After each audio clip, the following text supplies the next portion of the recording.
yan. Hindi ako maka-vlog sa loob kasi may music.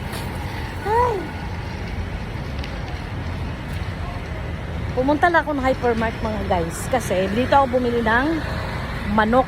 Dahil ang manok sa palengke 240 ang kilo. E dito 180 ang kilo ng manok. Okay na yan. Hindi ako maka-vlog sa loob kasi may music. Tagal mo? Yung ano, yung patatakan dito wala yung babae, walang tao, tinawag ko pa. Bakit bobo naman? Ba't nila iniiwan? Hindi, may ginagawa lang siya sa likuran, hindi ko pansin siya pala yun. Kaya tinawag ko. Dapat hindi nila iniwanan yung counter na kahit isang tao dapat. Ayun nga eh. Oo. Kaya nga eh.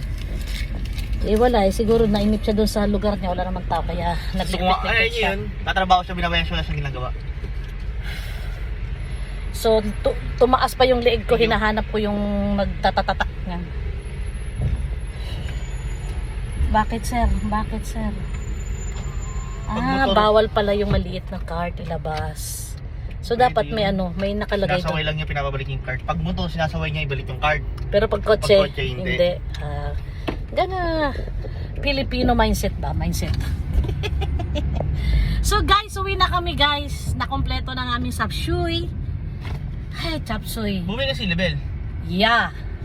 Bumili ka ng maliit na corn. Ay, wala. Walang available. Meron doon yellow corn, ang laki. Pero pwede rin ano, no? Isang piraso, hiniwa-hiwang gano'n, no? Oo, tatarin mo. Wala. Nasa isip ko. Walang maliliit. May hiwa mo nung sa gitna yun eh. Garanin mo. So guys, our ulam for today is chop suey.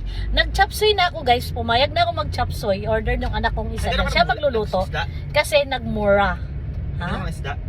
Isda? Hindi. Hipon pinabili niya. Para kay Joanna na naman. Hindi, kalahati naman yun. Marami na makakain. Malang hipon ha, kalahati lang. O diba guys, special ang aming chop suey. May hefferns. Ginawa ko ng kalahati guys kasi nung nakaraan 1/4 lang binili ko para lang kay Buntoy. Eh maraming nag-react guys kaya dinagdagan ko 1/2. Tag isa-isa sila. At least makatikim sila ng hipperns. Ako naman guys, di ako makain ng hipperns. Dahil hindi ako nalulusawan ng hipon, pusit, ano pa ba? Scallops. Pero tahong, nakakain ako ng tahong. So, yun lang guys. That's my story for today. Palengke day. It's time to go home. And we're here. So pagbaba, diretso hiwa, balap, and cooking. May tinapay di ba? Bumili ka? Meron bumili si EJ. Bakit? Wala naman. Bumili ka ano? Chicken breast? Oo sir. Gusto ko. Press. Putulin mo lang isa dahil masyadong malaki, gawin mo 4 para maging 5. Ano yung spicy?